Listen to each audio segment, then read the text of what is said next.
Commander Zekatar of the Hegemony watched the human delegation through the observation deck's reinforced glass steel, his 4 eyes blinking in sequence as he studied their peculiar biology. Such soft pink creatures with their thin skin and exposed faces. No natural armor, no venomous spines, no acidic secretions.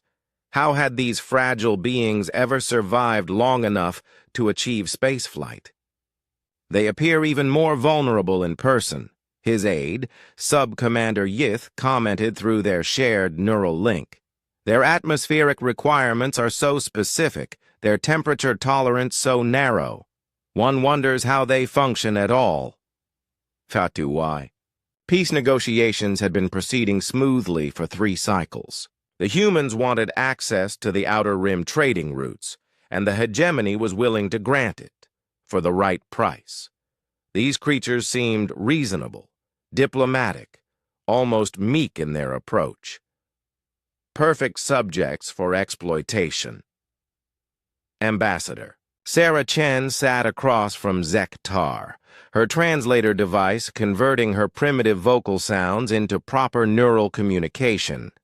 She had been discussing mineral rights when her wrist device, some crude emergency communicator, began flashing red. "I apologize, Commander," Chen said, her voice tight. "I need to take this."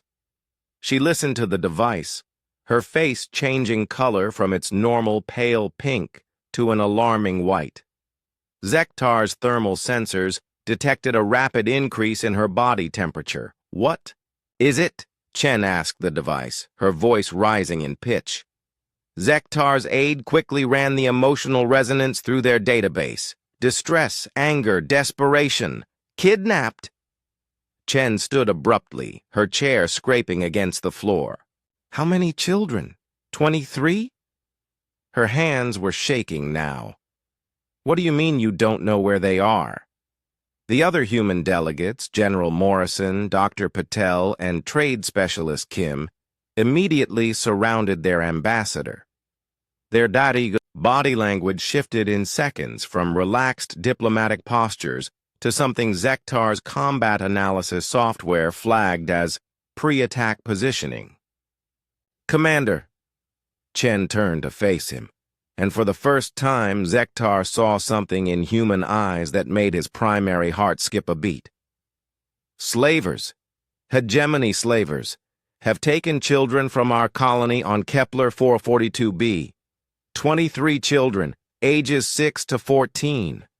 I was not informed of any authorized slaving operations," Zekatar said carefully. It was technically true. The Hegemony didn't bother tracking every minor warlord's activities in the Outer Rim. "Find them," Chen said, her voice dropping to something that barely registered on the translation matrix. "Find them now!"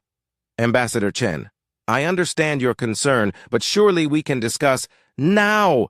The word came out as something between a scream and a roar that actually caused Zekatar's translation equipment to overload momentarily.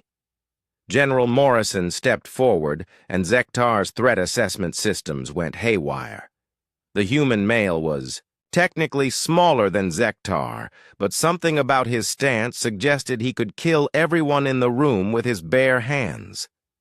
"Commander," Morrison said, his voice eerily calm, "in the next 30 seconds, you're going to contact every ship, every station, every warlord in your territory, and you're going to tell them that holding human children just became a capital offense, or we're going to do it ourselves."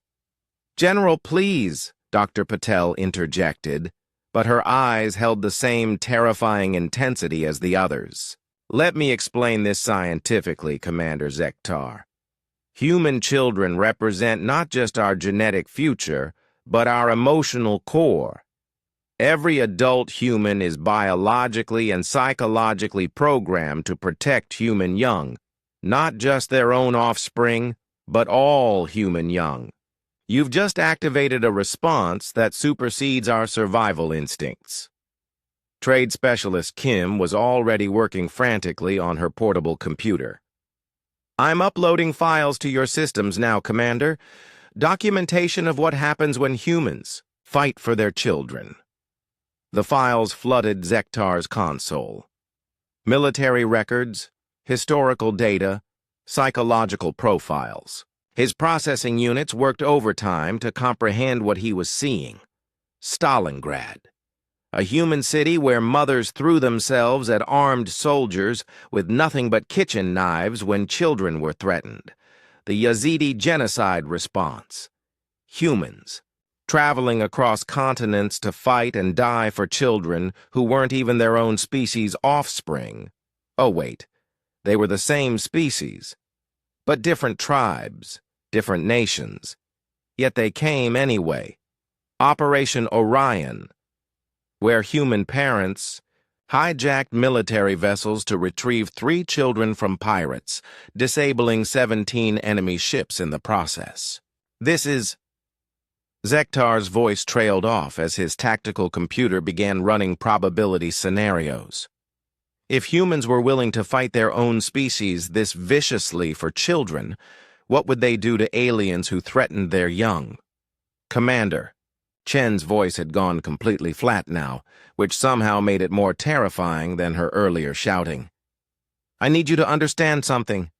Right now, you have 47 billion humans who think you're reasonable beings we can negotiate with. In approximately 6 hours, when this news reaches Earth, you'll have 47 billion humans who will see your entire species as child killers. But we didn't. It won't matter, Morrison interrupted. Human pack behavior doesn't distinguish between hegemony officials and hegemony criminals. You're all the same species to us. Dr. Patel pulled up a holographic display. These are brain scans of human parents when their children are threatened. Notice the complete shutdown of the regions associated with self-preservation and risk assessment. Notice the massive activation of the areas linked to violence and problem-solving. We literally become different organisms.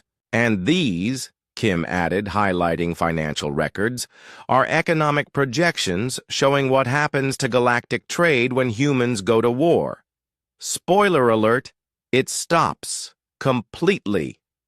Zektar stared at the data, his 4 eyes processing information his brain didn't want to accept. These soft, fragile creatures had conquered their homeworld not despite their weakness, but because their protective instincts made them functionally immortal when fighting for their young.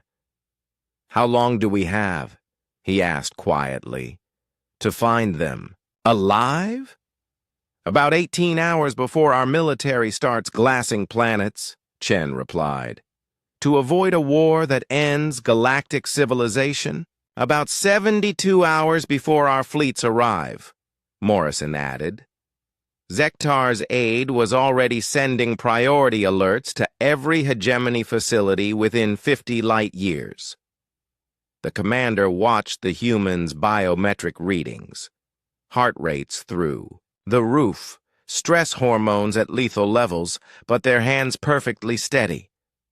Commander, Dr. Patel said softly, we're not angry at you personally, but you need to understand.